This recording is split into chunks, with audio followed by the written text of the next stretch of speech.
नमस्कार विद्यार्थी मित्रांनो, इन्फिनिटी अकॅडमीच्या यूट्यूब प्लॅटफॉर्मवर तुम्हा सर्वांचे स्वागत आहे।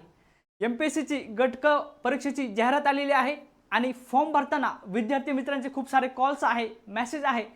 फॉर्म भरताना या ठिकाणी परीक्षा सेंटर कुठे मिळणार, त्याचबरोबर डिजी लॉकर संदर्भामध्ये आणि सर कॅटेगरीतून फॉर्म भरावा की ओपनमधून भरावा या संदर्भात खूप सारे प्रश्न आहे। या संपूर्ण प्रश्नांचे उत्तर आपण या व्हिडिओच्या माध्यमातून बघणार आहोत। छोटासा व्हिडिओ आहे, व्हिडिओ शेवटपर्यंत नक्की बघा।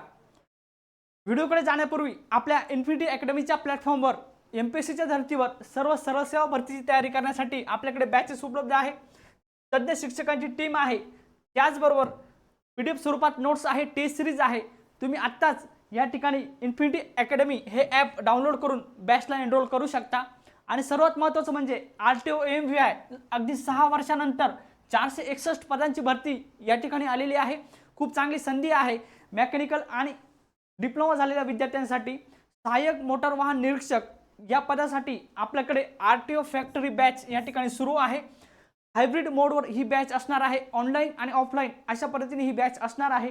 ॲडमिशन ओपन आहे। प्रिलिम्स आणि मेन्स या दोन्ही परीक्षांची तयारी करण्यासाठी या ठिकाणी ही सर्वसमावेशक बॅच आहे। ॲडमिशन सुरू आहे। अधिक माहितीसाठी तुम्ही या नंबरवर संपर्क करून बॅचला नक्की एनरोल करू शकता। येऊया आपल्या मूळ विषयाकडे। महाराष्ट्र लोकसेवा आयोग एमपीएससी अंतर्गत गट क सेवा संयुक्त परीक्षेची या ठिकाणी जाहिरात आलेली आहे। लिपिक टंकलेखक आरटीओ एमव्हीआय सह एकूण 5 संवर्गाचे या ठिकाणी जाहिरात आहे।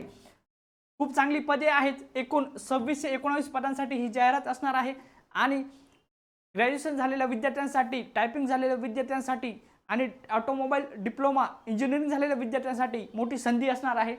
फॉर्म भरताना मात्र विद्यार्थ्यांचे खूप सारे प्रश्न आहे, परीक्षा सेंटर संदर्भामध्ये, त्याचबरोबर डिजी लॉकरच्या संदर्भामध्ये आणि कॅटेगरीतून फॉर्म भरावा की नाही भरावा या संदर्भातले खूप सारे प्रश्न आहे। आपण वन बाय वन बघणार आहोत। पहिला प्रश्न जो आहे विद्यार्थी मित्रांचा, सर परीक्षा सेंटर कुठे मिळणार? तर परीक्षा सेंटर जे आहे ते आपला जो करस्पॉन्डंट ॲड्रेस जो असणार आहे त्या अनुषंगाने आपल्या जिल्ह्यातलं मिळणार आहे किंवा नजीकच्या जिल्ह्यातलं या ठिकाणी आपल्याला मिळणार आहे। या ठिकाणी प्रोफाईलमध्ये फॉर्म भरताना अशा पद्धतीने तुम्हाला डॅशबोर्ड ओपन होईल। परमनंट ॲड्रेस असेल जो आपला ॲज पर आधार असेल त्या पद्धतीने आपण टाकायचा आहे। परमनंट ॲड्रेस आपला फिक्स असतो। त्याचबरोबर करस्पॉन्डन्स ॲड्रेस जो आहे तो आपला या ठिकाणी जर सेम असेल तर सेम ॲज अबो यावर क्लिक करायचं आहे। परंतु जर सेम नसेल किंवा आता काही विद्यार्थी जे आहेत ते समजा एखादा विद्यार्थी जो आहे तो नागपूरचा आहे परंतु स्पर्धा परीक्षेचा अभ्यास तो नाशिक किंवा पुणे या ठिकाणी करत असेल तर परमनंट ॲड्रेस त्याचा नागपूरचा येईल आणि त्याचा करस्पॉन्डन्स ॲड्रेस जो आहे तो या ठिकाणी पुणे किंवा नाशिकचा येईल। आता नाशिकमध्ये किंवा पुण्यामध्ये अभ्यास करणाऱ्या विद्यार्थ्यांनी करस्पॉन्डन्स ॲड्रेसनुसार जर त्यांना परीक्षा सेंटर हवं असेल तर त्यांनी पुणे किंवा नाशिकचा ॲड्रेस टाकायचा आहे। आपण ज्या ठिकाणी अभ्यास करत आहोत तिथे आपल्याला जवळ परीक्षा सेंटर हवा असेल तर तो ॲड्रेस टाकायचा आहे। ज्या विद्यार्थ्यांना परमनंट ॲड्रेसवर या ठिकाणी परीक्षा सेंटर हवा असेल त्यांनी सेम ॲज अबो करून परमनंट ॲड्रेस आणि करस्पॉन्डन्स ॲड्रेस सेम टाकायचा आहे। परीक्षा सेंटर हे आपल्या करस्पॉन्डन्स ॲड्रेसनुसार येणार आहे, हे सर्व विद्यार्थी मित्रांनी लक्षात घ्यायचं आहे। जर आपण जो जिल्हा टाकलेला आहे नाशिक, समजा नाशिक टाकला तर परीक्षा सेंटर नाशिकचे जर फुल झाले तर नाशिकच्या जवळचा जो जिल्हा असेल तो आपल्याला परीक्षा सेंटर म्हणून येऊ शकतो। हे सर्व विद्यार्थी मित्रांनी फॉर्म भरताना लक्षात घ्यायचं आहे। त्यानंतर पुढचा प्रश्न आहे बघा विद्यार्थी मित्रांचा की सर कॅटेगरीतून फॉर्म भरावा की नाही? माझ्या कॅटेगरीला कमी जागा आहे तर ओपनला जास्त जागा आहे तर मग ओपनमधून फॉर्म भरावा का? तर नाही। जे विद्यार्थी कॅटेगरीमध्ये आहे, ज्यांचं कास्ट सर्टिफिकेट आहे त्यांनी नक्कीच कॅटेगरीमधून फॉर्म भरायचा आहे। कारण कॅटेगरीमधून फॉर्म भरल्यामुळे आपल्याला कॅटेगरीच्या जागा आणि ओपनच्या जागा दोन्हीसाठी आपण पात्र असतो आणि दोन्ही मिळून जागा ह्या जास्त होत असतात।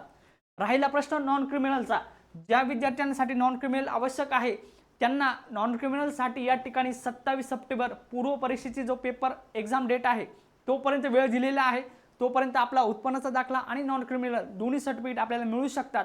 म्हणून ज्या विद्यार्थ्यांकडे कास्ट सर्टिफिकेट आहे त्यांनी मात्र नक्कीच कॅटेगरीमधून फॉर्म भरायचा आहे। त्यामुळे आपल्याला कॅटेगरीच्या पण जागा मिळतील आणि ओपनच्या पण जागा आपल्याला या ठिकाणी मिळणार आहे। त्यानंतर पुढचा प्रश्न आहे विद्यार्थी मित्रांचा, सर डिजी लॉकर संदर्भामध्ये ज्यावेळेस तुम्ही प्रोफाईल अपडेट करत असता या ठिकाणी त्यावेळेस तुम्हाला क्वालिफिकेशन इन्फॉर्मेशनमध्ये डिजी लॉकर या पद्धतीने तुम्हाला फुली येत आहे, रेड मार्क येत आहे। विद्यार्थी मित्रांचा प्रश्न आहे की सर डिजी लॉकर अपडेट असणे आवश्यक आहे का? तर नाही। महाराष्ट्र लोकसेवा आयोगाने या ठिकाणी हे प्रायमरी स्वरूपात या ठिकाणी उपलब्ध करून दिलेला आहे। त्या संदर्भात अधिकृत अपडेट नाही आहे। अधिकृत अपडेट तुम्हाला या चॅनलच्या माध्यमातून नक्की दिली जाईल। चॅनलला नक्की सबस्क्राईब करा, बेल आयकॉन क्लिक करा। डिजिलॉकर संदर्भात आत्ता आवश्यकता नाही आहे, परंतु येणारी जी अपडेट आहे पुढच्या परीक्षांसाठी आपल्याला डिजिलॉकर आवश्यक असणार आहे। आत्ता मात्र ह्या ॲडसाठी डिजिलॉकरची आवश्यकता नाही आहे, त्यामुळे कुणी घाबरून जायचं नाही आहे। फॉर्म भरून टाकायचा आहे आणि परीक्षा व्यवस्थित होणार आहे आपली। अशा पद्धतीने 3 प्रश्न हे महत्त्वाचे होते विद्यार्थी मित्रांचे। फॉर्म भरण्यासाठी 10 ते 11 दिवसांचा कालावधी या ठिकाणी उपलब्ध आहे। सर्वांनी व्यवस्थित या व्हिडिओनंतर फॉर्म भरायचा आहे। फॉर्म कसा भरावा प्रोफाईल संदर्भात व्हिडिओ आपल्या प्लॅटफॉर्मवर या ठिकाणी उपलब्ध आहे। अशाच पद्धतीने इन्फिनिटी अकॅडमी सोबत जोडले राहा आणि अधिक काही तुम्हाला जर प्रश्न असेल तर मात्र तुम्ही ह्या नंबरवर संपर्क करू शकता।